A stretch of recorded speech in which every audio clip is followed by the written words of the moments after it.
Hi, it's Sandra. Welcome to another episode of Asexualise, my asexual life. This is a place to be for education about asexuality, so subscribe and hit the bell icon right now. So, today's episode, we've got a very special perspective. This is from Pride Matters founder because he is a gay guy, he's not asexual, but he is an ally, and he is in this book, Interview with Pride Matters founder. So I'm going to be reading from Asexual Perspectives book, and this is for Asexual Perspectives Awareness Month, celebrating our diversity across the asexual spectrum and our differences within it. So if you haven't already got a copy of this book, go and grab a copy on Amazon, and let's get stuck in. So, first of all, I'm speaking in this chapter, and I'm saying this is back in 2017 when I published this book. Although I personally don't actively take part in LGBT online community because I'm not LGBT and I am asexual rather than sexual, which I see as two separate things, I do have gay and lesbian friends. I also know homoromantics, biromantics, and a trans asexual, as well as many other variations within the ace community and some outside of it. I think it is great to support each other as much as possible. One person who does this very well is Darren Marples, who is gay and writes a blog called pridematters.com, where he interviews people from all sexualities, including asexuals. I interviewed Darren about why he supports asexuality and what he believes should be done about getting asexuality recognised as a sexual orientation in its own right. So first of all, I asked Darren, how did he discover asexuality?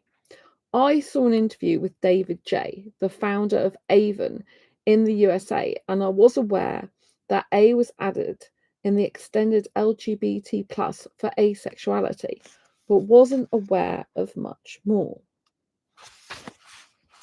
Why are you interested in asexuality, Darren? I'm interested in all sexualities, not just asexuality or gay, as I identify as a gay man. I think it's important to understand others in order to accept others. Yes, I do as well. I said recently in one of my asexual groups that if you want to be accepted yourself, then you need to accept other people. I learned this a long time ago, that you can't expect other people to accept you being different if you don't accept them being different. So if you have a problem with other people being the way they are, then obviously if they're being horrible and not good people, then that isn't good.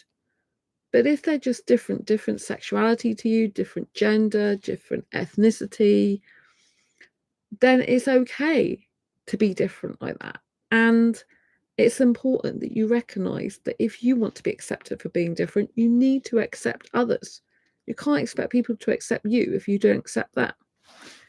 So, as Darren continues to say, this is Darren Marples, I think it's important to understand others in order to accept others and ultimately yourself. There seems to be a lot of tolerance towards other sexualities other than one's own. Everyone is aware of heterosexuals often showing signs of homophobia, but often I have seen it too with the minorities towards each other. I noticed recently with a gay man saying he couldn't understand bisexuality, yet he would be appalled if he heard it about his own sexuality. I began to blog about the LGBT family in order to show others the diversity of the family and help others understand each other better. Of course, asexuality is part of this. So in the beginning of this chapter, when I said about the fact that although I personally don't actively take part in LGBT online community because I'm not LGBT, I'm asexual rather than sexual, which I see as two separate things. I do have gay and lesbian friends. Now, I wanted to just say that I said LGBT, lesbian, gay, bisexual, trans. I didn't say plus in that bit. And I know that asexuality is part of the spectrum, and this year I went to Pride, Exeter Pride, and got this flag. So yeah, so I am a bit more in the LGBT plus community now. So I still think and believe and know it's my mission to get asexuality recognised as sexual orientation in its own right as well, so that no asexual has to live and feel ridicule ever again, because it's very important that the asexuals that are sex repulsed are noticed to be very different from LGBT plus in general, because people need to know there are people in the world who do not want, like, or need sex, and they require a relationship without that if they're sex repulsed usually, and that is okay. So it's very important that people understand this. Obviously, for the asexuals that are sex positive, that still have sex pretty much like most heterosexuals, for example, do, or sexuals do, a lot of the relationship dynamic might be similar to a heterosexual relationship, for example. But with the sex repulsed asexuals, the ones who definitely don't need or want or get the urge for sex and don't want to ever have it, it's very important that people recognize this and understand that it's not the same as being lesbian, gay, or bisexual. So, why do you think... Oh, sorry. I asked Darren, what do you think about asexuality? It's a form of sexual orientation in its own right, and that is the lack of sexual attraction. It makes sense to me. Asexuality doesn't mean you haven't got a sexuality at all.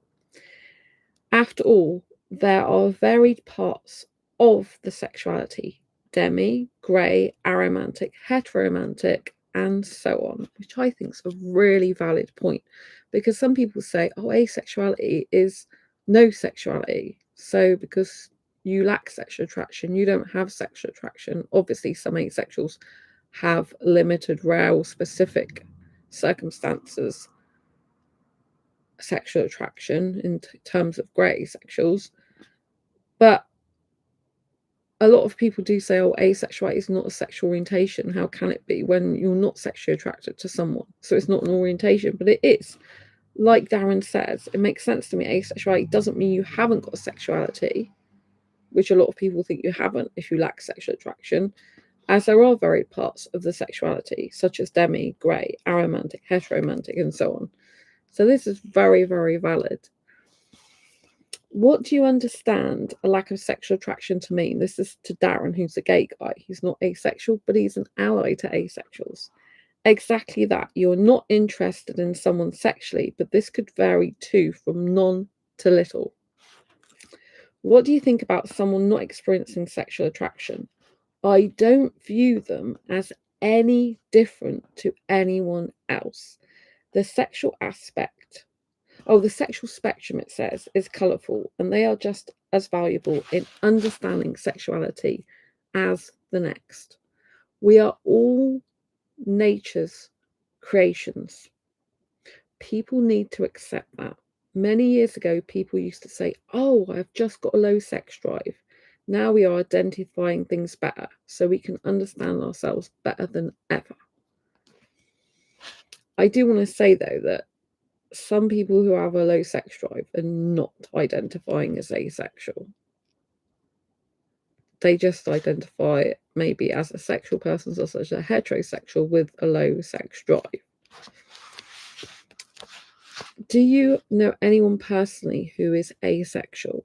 I didn't, but recently I mentioned about asexuality to someone I know, and she was like, wow, that's me. Tell me more. I also talk to a lot of people online, if that counts too. Talking to the right people helps. There is still a lack of understanding out there. This is why projects like this helps. When he says projects, he's talking about this Asexual Perspectives book, where I interviewed 46 asexuals plus myself for you in this very comprehensive guide to asexuality with love, life, and sex perspectives in there from asexuals. Don't forget to grab your copy on Amazon or good bookshops. How long have you been a supporter for asexuality? Since mid-2015. I say this because that's when I began my research. I have a blog of history on sexualities, and I decided to mix in parts of asexuality. There was a lack of information on history, and so I posted recent history mixed in with a few facts. I thought history was supposed to be factual, so that seems a bit of a strange way of phrasing it. Why do you choose to be a supporter of asexuality? This is by Pride Matters founders Darren Marples. It's more like I support all sexualities rather than just the one. I try and be more aware of everyone. Everyone has their own needs and all need better understanding. Ain't that the truth? I'm no sexual expert, and there is more I need to be aware of. I'm just a guy who had it tough getting himself understood what being gay is all about. If I can just help someone else to be accepted more or feel accepted, then I have done my job but will continue. And I think that's a fabulous way of being. I think it's really important that if you have had a hard time yourself with your sexuality, that you do reach out a hand to someone else, that you do come together to be compassionate with other people who are sexual minorities, such as gay and lesbian, bisexuals, pansexuals. Although I don't actively partake in LGBT plus as much as a lot of other people do. Oh, hi Lee. Thank you. That's a good outlet. Yes, I think it's a very good outlet. Nice to see you. Lots of love. I say lots of love to everyone on my channel. And yeah, I think it's really important as sexual minorities, we do support each other, even if we're not the same. And although I don't actively take part as much in LGBT plus stuff, I do have gay friends, I do have lesbian friends, and it's very important that we support each other. I was absolutely shocked when I came out as asexual that for the first whole year of me doing that, the gay guy I knew at my old job at that time, he was not liking my asexuality. He was really against it. And I think that's because he was very sexual. He was overly sexual, if you know what I mean. He was like a hypersexual. And he was so into sex and he was so sexualized, and he used to talk about it at the table in the canteen area, you know, about what he got up to, the bits he shaved, the things he did. I won't go into all that because you'll probably be disgusted if you're asexual and don't like that type of thing.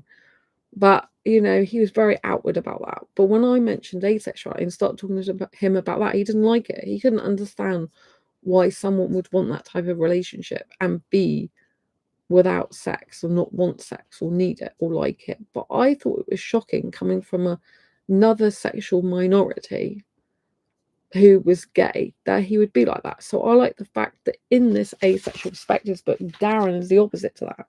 He's like, we should be accepting of each other if we want to be accepted ourselves. And I totally agree with that. So Darren supports all sexualities.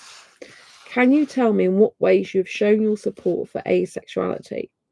I have wrote an awareness article for a blog, placed a topic on my Tumblr account that I reblog often, and I do interviews for different genders and sexualities in order to raise awareness. I always bring asexuality up because I feel someone could be listening in and not aware of it. Then they start to expand their knowledge and help themselves. Yeah, this is really important, you know, because there are still a lot of people out there that don't know asexuality exists, and they're probably like confused about themselves or their environment or the people around them, and they probably feel like an alien sometimes, and they don't quite fit in and they don't understand why. And some of the things, as sexual cues, for example, or sexual interest, may not seem appropriate to them, or may just seem really strange and weird, and like, why is everyone geared towards that way? Or that's what it seems like. So I think the more people understand that asexuality is a real thing, that it does exist, that we are valid, the more we will be noticed in society, the more asexuals we can find, which means we can have better friendships, better relationships. You know, we can really meet people who are like-minded with us and relate to each other better. And I just think that's a beautiful thing, because otherwise you can feel very alone as an asexual person in this world.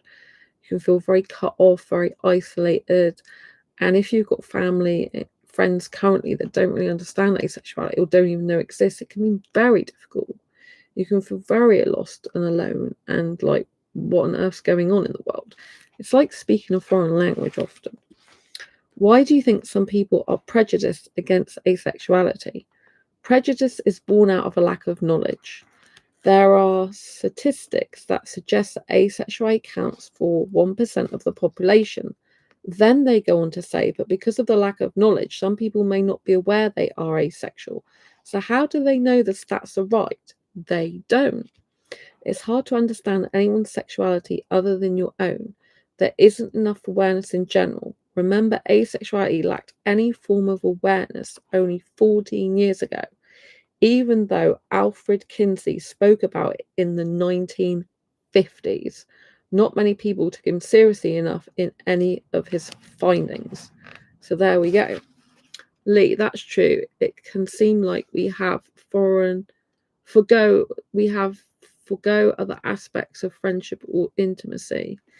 Yeah, it's when you can't find people who are like you, it kind of means you might do things that you wouldn't usually do because you think that's what you're meant to do. Like, I was in sexual relationships for a long time in my life, and I have had sex in the past, not since 2011, thank God.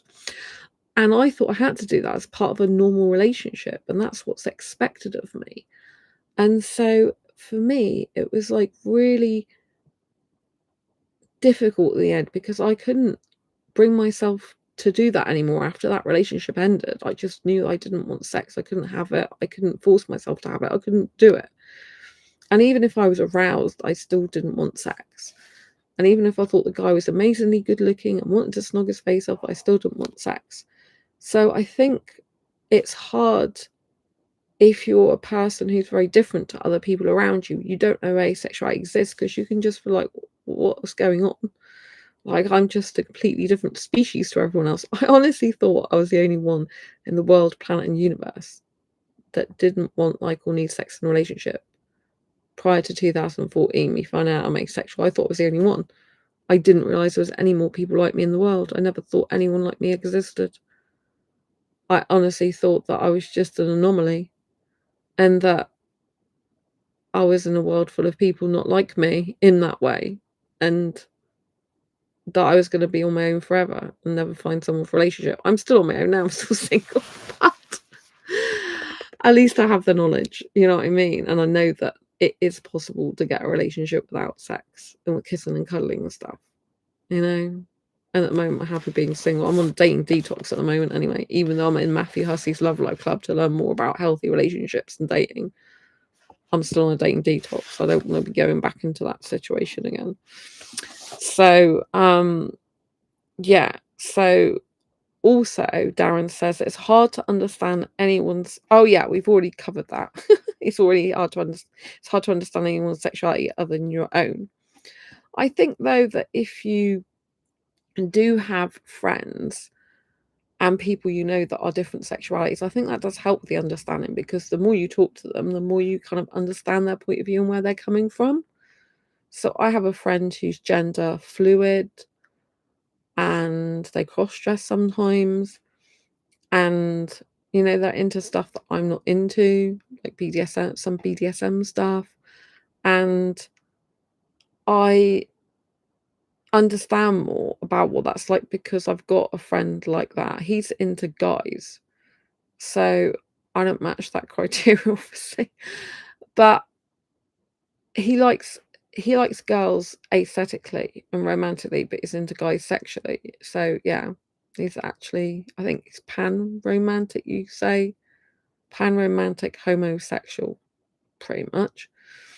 And I actually met him through the asexual community because he thought he was asexual for a while because of the way he's attracted to women, but didn't realise he was attracted to guys sexually.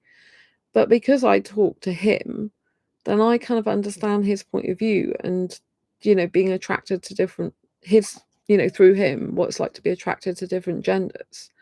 And also through talking to different people in the asexual community. There's a lot of asexuals, for example, who are homo-romantic. They're into the same gender romantically, but not sexually. So the more I talk to people, plus I've got gay friends and lesbian friends. So the more I talk to those type of people, the more I understand them. Occasionally I see something on YouTube with a lesbian couple, for example. I don't watch much of that, but in the past I've watched quite a few age gap relationships because I'm into younger guys. So, I like it when I see an older woman with a younger guy, for example, and working out really well. And, that's really good. But it's good to watch those type of things and you understand the dynamics, because some people are like, because there's a lot of older guys actually that like younger women. There's quite a lot of those videos. There's less with older women with younger guys. But when you watch those videos, you can see the dynamic of how they get along, how they work the relationship, how they converse with each other. So I think the more that you actually immerse yourself in different sexualities, like immerse yourself in the information of different sexualities or different things like age gap love and stuff like that, the more that you're able to see and understand that. Like the more I have non-binary friends or trans friends or people that I come into contact with, the more I obviously understand them, even though I'm not them, because the more knowledge I gain and experience of being around them and what they like and they don't like. Obviously, everyone is different. So you can't say that every trans or every non-binary person's the same, just like no asexual's the same. So you obviously have to get to know the individual person as well. And I think this is important. But the more that you are around different types of people, the more comfortable you feel. Like I'm comfortable with cross-dressers now, right? But probably years ago I wasn't. But by and large, I'm comfortable with cross-dressers. I think it's fine if they want to cross-dress. I think it's fine if some guys who cross-dress identify as trans. Others, for example, don't. They just identify as a cross-dresser. So I think, like the more I hear that, the more it's normal for them, the more I'm like, oh yeah, because everything like has exposure. If you keep being exposed to certain things, you often get used to it. Obviously, it can work to a detriment. So if you're in an abusive situation, for example, and you keep getting exposed to the same type of thing, you can end up obviously accepting the abuse because you get used to it, even if you don't like it, if you know what I mean. So this is how people can find it hard to leave romantic relationships, because they get used to being in that pattern. Plus, they get brainwashed into thinking it's their fault. And because the person's repetitively telling them that and repetitively making them feel like it's that. Again, repetition. So repetition can condition the mind to be, to be at a disadvantage, because it can condition you to accept things you shouldn't accept. But it can also condition you to accept things, to be more accepting, to be more accommodating to people, and make the world a better place. So the mind's such a powerful thing, it's such a powerful tool, and we need to be very conscious of how we use it. Because I've been exposed to cross-dressers for a number of years now, and I've had various cross-dressing people, particularly in the asexual community, like message me and show me like them as a guy, for example. It's usually guys that do this to me, not women, because I talk to guys usually. So I've had guys that then show me what they look like as a female, and they'll send me pictures. I'm like, you wear far more makeup than me. You'll notice most of the time I don't wear makeup. And the outfits they wear, I'm like, that's much more I'm not saying they're sexy, I'm just saying the outfit's much more sexy looking than I would usually wear and revealing. So I'm not interested.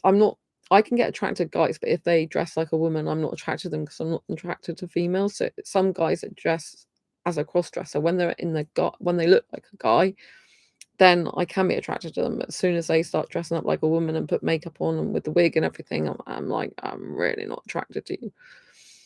And so yeah, it's very interesting though, because the more I see it, the more exposed, the more I'm just like, well, that's normal for some people. But before I came into the asexual community, I was aware of cross-dressers, and I've known of cross-dressers, and I've known that it's okay to be a cross-dresser, but I wasn't as comfortable with it as I am now. Do you know what I mean? Because I've been exposed to it a lot more. And I think that's kind of true of a lot of things, but it can work in the other way, that some people can be overexposed to something so much that they become fed up with it as well. Usually that can happen in relationships sometimes, apparently. I don't tend to be like that. Like, if I'm in a relationship, I still appreciate the person no matter whether I've been with them one day or 5 years. I don't tend to waver on that. I tend to always bask in appreciation. And one of the ways I do that is because I look back to my childhood and remember when I was without friends, and remember when I was without a relationship, and how I was not happy at that point in my life, and that I always wanted to be in a relationship or have a good friend or more than one. And so if I get that, then I'm then very grateful, because I remember the time when I didn't have it. And I think a lot of people, for example, famous people, if they remember a situation before they were famous and difficulties they went through, then while they're famous, they are humble and they understand people's difficulties and struggles and don't make people feel bad for being that way. Then I think that makes them a much more approachable and better person, because they're still appreciating their position in life. They're not abusing their power of fame. Obviously, for some people, the fame just goes to people's heads. And I'm not saying people can't enjoy being famous. I think it's a great thing if people are famous and they enjoy that. But I'm saying, so long as their heart still remains good and they still have kindness within them. If someone then becomes famous but uses other people at their expense to get what they want, that's not a good person. So I think you've got to always look at the things that are happening in the mind and subconscious mind behind your actions and what you do. I think it's very important. So this applies to sexualities when you're trying to learn about other sexualities. Like Darren says in here, and I've said before, you need to accept other people in order for them to accept you, in order for other people to accept you. If you don't accept other people, how do you expect to be accepted? It means that you're just criticizing those of other people all the time, but you're not actually accepting them. And then when people don't accept you and you feel left out or lonely, you wonder why. It's like, because you can't go around doing that. Do you know what I mean? So yes. Why do you think, oh, sorry, this is for Darren. What do you think is the biggest challenge asexuals face, and how can they overcome it? I'm reading from Asexual Perspective still. To Darren Marples, Pride Matters founder. Awareness, unlike other minorities, that's coming together. It's difficult for any minority because of the lack of numbers. That's why the best groups to teach about asexuality is the LGBT plus family, and then fight the same issues together. Break the majority of that group, and you'll be stronger as more of a universal group of varied sexualities. And together, you pick up allies internally and externally on the way. Now, if you know my background story on this channel, you will know that my mission is to get asexuality recognised as a sexual orientation in its own right throughout the globe, so no asexual has to live in fear of ridicule ever again. So while I understand Darren's point of view, and I think it is valid, I also believe it's essential, absolutely categorically essential, that asexuality is recognised in its own right, because it is different to LGBT people in general who have sexual attraction. The only part of the spectrum of the LGBT plus spectrum, if you like, is the only one who's different is asexuals, because our sexuality is based on a lack of sexual attraction, whereas the others aren't. Lee says 100%. Thank you, Lee. And it's my personal mission to do that. And why have I made it my personal mission? Because I believe that my history of relationships with heterosexual guys, for example, can help bridge the gap between sexuals and asexuals. Like, I feel it's my kind of like calling to get sexuals to understand asexuality. And because I thought I was heterosexual for years of my life, and because I've got all that experience with heterosexual relationships, I feel I'm best placed to be able to bridge that gap. And for heterosexuals, a lot of the time, if they just see asexuality clumped with LGBT plus, they will not understand it.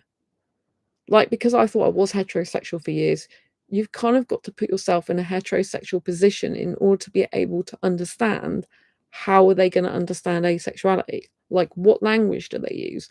What makes them tick? How do they think? Because I thought I was heterosexual for years, I kind of know that. And so I can explain asexuality in a way that will probably resonate with them more than just saying it's part of the LGBT plus community. Because I get accused sometimes of being a lesbian because they're like, oh, so you don't want sex with a guy, so you're a lesbian. And I'm like, no, I'm not a lesbian. I'm not attracted to women at all. And obviously, if we're clumped with LGBT plus, yes, there's a lot of asexuals that do relate to that, especially ones that are biromantic or panromantic, because they are attracted to more than one gender, which is relevant more to the LGBT plus community with obviously bisexual people, pansexual who are attracted to more than one gender. And also there's a lot of gay asexuals, if you like, homoromantic asexuals, which feel they fit into LGBT because they fit into the gay community. But with heteromantic asexuals, for example, like myself, straight asexuals, if you like, and with those who have no sexual attraction whatsoever, we don't quite fit in there. But also, we're hugely different, and our whole sexuality, wherever you fall on the asexual spectrum, is still based on a lack of sexual attraction. And lack means two things. One is you have none of it. Another is you don't have enough of it. So that's how it covers both pure asexuals who don't experience any sexual attraction and grey sexuals who only experience sexual attraction under limited, rare, specific circumstances, or they experience it but not enough to want to act on it. So it actually all comes under the word lack. Although on asexuality.org they've changed the definition because they think the original definition didn't include grey asexuals, which it actually does because of the fact lack means two things. And so it's based on a lack of sexual attraction, which is completely different to the rest of the LGBT community. A lot of LGBT people, they still have huge high sex drives and want sex a lot. But as an asexual, we're based on a lack of sexual attraction. That has to be differentiated. Because I don't see how people can see asexuality as a valid sexual orientation by itself if it's just clumped with all the minority sexual orientations. I understand what Darren's saying. We're stronger together by sticking together. And I do think there is power in that. I went to Exeter Pride this year and got that flag, like I said earlier. This asexual flag. So I do think there's power in community of different minority sexual orientations coming together. But I still believe categorically that it has to be known in its own right as well, especially for purposes of dating and relationships. The relationship could just be a friendship. It doesn't have to be a romantic relationship. Because on dating sites, if the whole assumption is everyone you come across on a dating site is going to want sex, that is very damaging. It can lead to a lot of sexual abuse situations, a lot of rape situations, a lot of misunderstandings. And if people would just all know on every dating site, there is also a sexual orientation, part of which do not want any sex at all. And that is valid and okay. So make sure when you're dating or getting into a relationship, you discuss your sexual orientation and don't just assume that everyone wants sex. I think the world would be a much better place if just that one thing would happen and every dating site would understand that asexuality is also separate to LGBT and it's not based on sexual attraction but a lack of it. I think it would just make dating relationships fundamentally online a lot better experience, and it would make people realize, oh, There is a different type of relationship available to me with an asexual person who doesn't want sex. This is different maybe to what I'm used to, but it is another option, which maybe they haven't ever considered before. And I really wish this would be rolled out on dating sites. Lee, that would be a game changer. Yeah, Lee, I really think it would. I really think it would be such a game changer. I think it would be just so better for the whole world. So that's not to say sex is invalid and no one should have sex. It's not saying that sexual relationships shouldn't exist. It's saying there is this other sexuality out there, part of which requires, wants, and needs no sex for it to be a healthy relationship and a good relationship and a valid relationship for those people. So if you want to entertain the idea, think about it, if you want to consider seriously being with a person who doesn't want sex in a relationship, then you need to actually accept that. And I just think it would be so much better if this was the actual case.